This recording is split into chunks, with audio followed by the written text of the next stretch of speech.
ಮುಖ್ಯಮಂತ್ರಿ ಸಿದ್ದರಾಮಯ್ಯ ರಾಜೀನಾಮೆಗೆ ಬಿಜೆಪಿ ಒತ್ತಾಯ ನೋಡಿ ಶುರುವಾಯಿತು. ಮತ್ತೆ ಪ್ರಾಸಿಕ್ಯೂಷನ್ ಅನುಮತಿ ಬೆನ್ನಲ್ಲೇ ಸಿಎಂ ರಾಜೀನಾಮೆಯನ್ನ ಕೊಡಬೇಕು, ನೈತಿಕ ಹೊಣೆ ಹೊತ್ತು ರಾಜೀನಾಮೆ ಕೊಡಬೇಕು. ಬಟ್ ಸಿಎಂ ಏನು ಮಾಡ್ತಾರೋ ನೋಡೋಣ ಅಂತ ಬಿಜೆಪಿ ಶಾಸಕ SR ವಿಶ್ವನಾಥ್ ಕೂಡ ಹೇಳಿಕೆಯನ್ನು ಕೊಟ್ಟಿದ್ದಾರೆ. ಇವತ್ತು ಇಡೀ ದಿನ ಹೆಚ್ಚು ಕಡಿಮೆ ಎಲ್ಲ ನಾಯಕರ ರಿಯಾಕ್ಷನ್ಸ್ ಬರುತ್ತೆ ಈ ವಿಚಾರಕ್ಕೆ ಸಂಬಂಧಪಟ್ಟಂತೆ.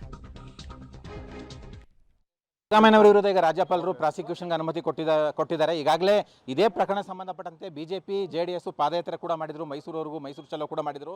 ಜೊತೆ ಸಿದ್ದರಾಮಯ್ಯನವರ ರಾಜೀನಾಮೆಗೂ ಕೂಡ ದೊಡ್ಡ ಮಟ್ಟದಲ್ಲಿ ಆಗ್ರಹ ಮಾಡಿದ್ರು. ಈಗ ಪ್ರಾಸಿಕ್ಯೂಷನ್ಗೆ ಹೋಗ್ತಿರೋ ಹಿನ್ನೆಲೆಯಲ್ಲಿ ಬಿಜೆಪಿ ಹೋರಾಟ ಯಾವ ರೀತಿ ಇರುತ್ತೆ ಅನ್ನೋಂಥದ್ದು ನೋಡಬೇಕಾಗುತ್ತೆ. ನಮ್ಮ ಜೊತೆ ಶಾಸಕ SR ವಿಶ್ವನಾಥ್ ಅವರು ಇದ್ದಾರೆ.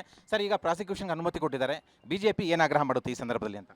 ಬಹುಶಃ ನಮ್ಮ ರಾಜ್ಯಾಧ್ಯಕ್ಷರು ಮತ್ತು ವಿರೋಧ ಪಕ್ಷದ ನಾಯಕರು, ನಮ್ಮ ಮುಖಂಡರು ಅದರ ಬಗ್ಗೆ ತೀರ್ಮಾನವನ್ನು ತಗೊತಾರೆ. ನಾವು ಪಾದಯಾತ್ರೆಯನ್ನು ಮಾಡಿದಂಥ ಸಂದರ್ಭದಲ್ಲಿ ನಮ್ಮ ಒತ್ತಾಯ ಮೂಡ ಮತ್ತು ವಾಲ್ಮೀಕಿ ಹಗರಣದ್ದು ಏನು ಇಶ್ಯೂ ಇತ್ತು ಅದರ ನೈತಿಕ ಹೊಣೆಯನ್ನು ಹೊತ್ತು ಮುಖ್ಯಮಂತ್ರಿಗಳು ರಾಜೀನಾಮೆ ಕೊಡಬೇಕು ಅಂತಕ್ಕಂಥದ್ದು ಆಗ್ರಹ.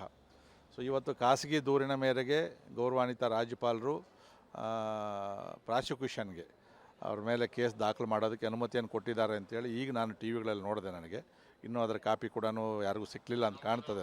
ಅದೇ ನಿಜವಾದಾಗಿದ್ದಲ್ಲಿ ನಮ್ಮ ಮುಖಂಡರು ಬಹುಶಃ ತುರ್ತು ಸಭೆಯನ್ನು ಕರೆದು ಮುಂದಿನ ಹೋರಾಟದ ಬಗ್ಗೆ ತೀರ್ಮಾನವನ್ನು ತಗೊಳ್ಬೋದು.